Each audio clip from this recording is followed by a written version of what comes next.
तूतू और बत्तू चिड़िया आपस में बातें कर रही थी। तूतू घर चलो, बारिश आने वाली है। हाँ बहन चलो।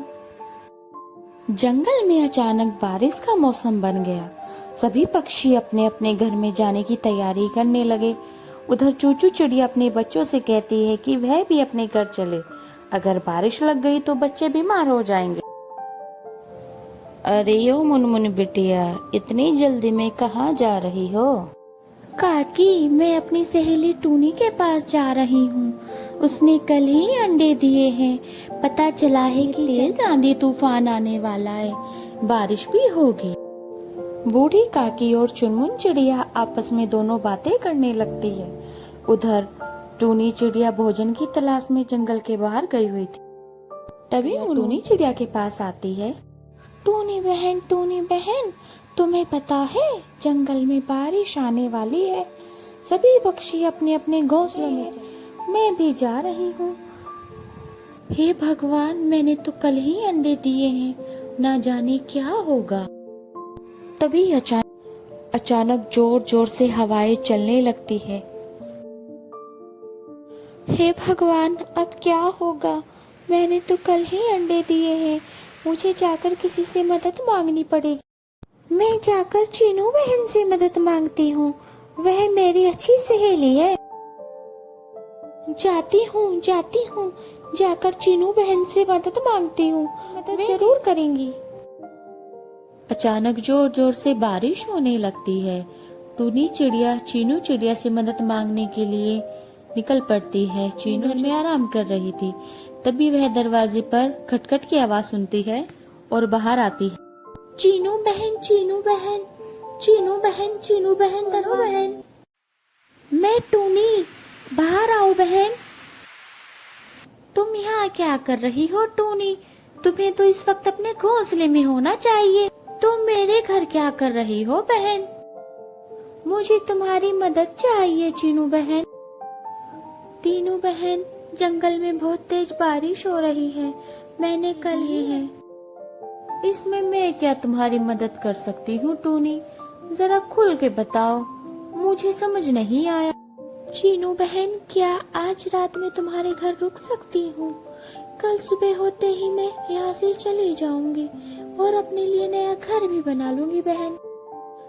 नहीं टूनी बहन, मेरे यहाँ तो मेहमान आए हुए हैं और तुम्हें तो पता है मेरा घर भी बहुत छोटा है। तुम जाकर किसी और से मदद मांग। चीनू चिड़िया टूनी चिड़िया से झूठ बोल देती है कि उसके यहाँ मेहमान आए हुए हैं और उसकी कोई सहायता नहीं करती। टूनी चिड़िया उदास होकर वहाँ से निकल पड़ती है।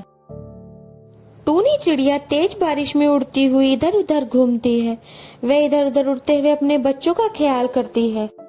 उधर चीनू चिड़िया, आहा, बड़े आई मदद मांगने। मैं क्यों मदद करूँ इस टूनी चिड़िया की? मेरी तरफ से कहीं भी जाए। उड़ते उड़ते टूनी चिड़िया को बंटी कबूतर का ख्याल आता है। उधर बहुत तेज बारिश हो रही थी। टूनी चिड़िया के अंडे बारिश में ही भीग रहे थे। टूनी चिड़िया यह सोचकर बंटी कबूतर के पास जाती है। खोलिए ना बंटी भैया, मैं टूनी। बंटी भैया, ओ बंटी भैया। अरे टूनी, तुम इतनी बारिश में यहाँ क्या कर रही हो? जल्दी से, कहीं तुम्हें ठंड ना लग जाए। कुछ काम था तो मुझे बुला लिया होता। तुम इतनी दूर इस अवस्था में कैसे आई टूनी बहन? क्या हुआ? बंटी भैया, जंगल में बहुत तेज बारिश है। आज रात के लिए मैं क्या आपके घर रुक सकती हूँ? कल सुबह होते ही मैं यहाँ से चली जाऊंगी भैया। हाँ टूनी बहन, क्यों नहीं, ये भी तो तुम्हारा ही घर है। तुम्हारा जब तक मन करे तुम मेरे घर में रहो। मेरा घर बहुत बड़ा है और मेरी पत्नी भी माई है। तुम आ जाओ बहन, मेरे पास ही रहो। बंटी कबूतर टूनी चिड़िया की मदद कर देता है, पर कहीं डरने लगता है। अगर उसकी पत्नी आ गई तो उसका क्या होगा? टूनी चिड़िया मन ही मन में खुश हो जाती है कि आज रात के लिए उसको घर मिल गया है। जब वह अपने घोंसले के पास पहुंचती है तो उसके होश उड़ जाते हैं। हे भगवान, अंडे कहाँ चले गए? किसने उठाया मेरे अंडों को? हे भगवान, अब क्या होगा। उधर कल्लू मास्टर उड़ता हुआ टूनी चिड़िया के पास टूनी चिड़िया के पास पहुंचने के बाद कल्लू मास्टर कहता है,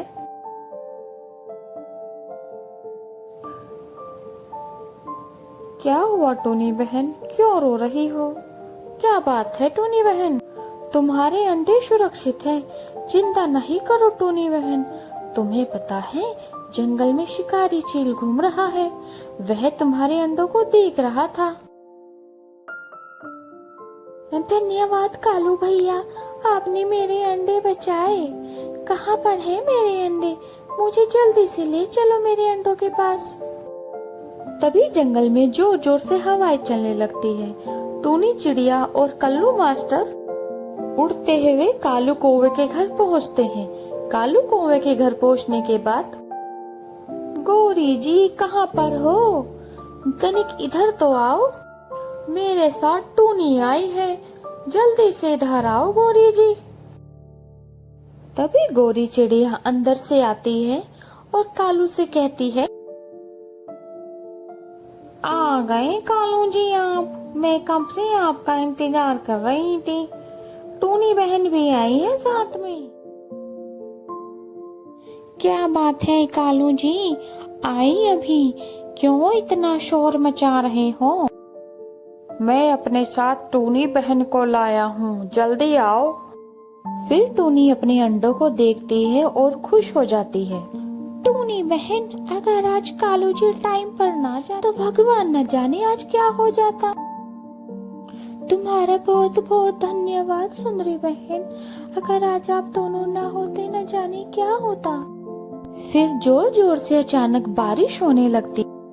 सुंदरी बहन, तुम्हारे अंडों को खाने के लिए शिकारी चील आया हुआ था। ये शिकारी चील फिर से आ गया, पता नहीं क्या होगा। क्या बात है टूनी बहन, तुम इतना घबराई हुई क्यों हो? वहाँ पर क्या हुआ था सुंदरी बहन, मुझे भी बताओ। सुंदरी बहन, जब मैं और कालू जी वहाँ पर पहुँचे तो टूनी बहन हमने वहाँ पर देखा कि तुम्हारा घोंसला खाली था। नागराज तुम्हारे अंडों की सुरक्षा कर रहा था। नागराज और शिकारी चील के बीच झगड़ा हो रहा था। सुनो नाग, मुझे तुमसे कोई लेना देना नहीं है, मुझे तो बस टूनी के अंडे से मतलब है। तुम जाओ अपना काम करो। मेरे होते हुए तुम टूनी के अंडों को छू नहीं सकते। अगर हिम्मत है तो हाथ लगा कर दिखाओ, मैं तुम्हें एक ही फुंकार में डस लूंगा। जैसे ही सांप आगे बढ़ता है तो शिकारी चील डर के मारे उड़कर वहां से चला जाता है। और फिर मैं और कालू जी तुम्हारे अंडों को यहाँ पर ले आए। क्या हुआ था टूनी बहन, ये शिकारी चील तुम्हारे पीछे क्यों पड़ा हुआ है? बताती हूँ भैया, बताती हूँ। एक रोज की बात है। अगर आप इस वीडियो का सेकंड पार्ट देखना चाहते हैं तो कमेंट्स बॉक्स में यस लिखें।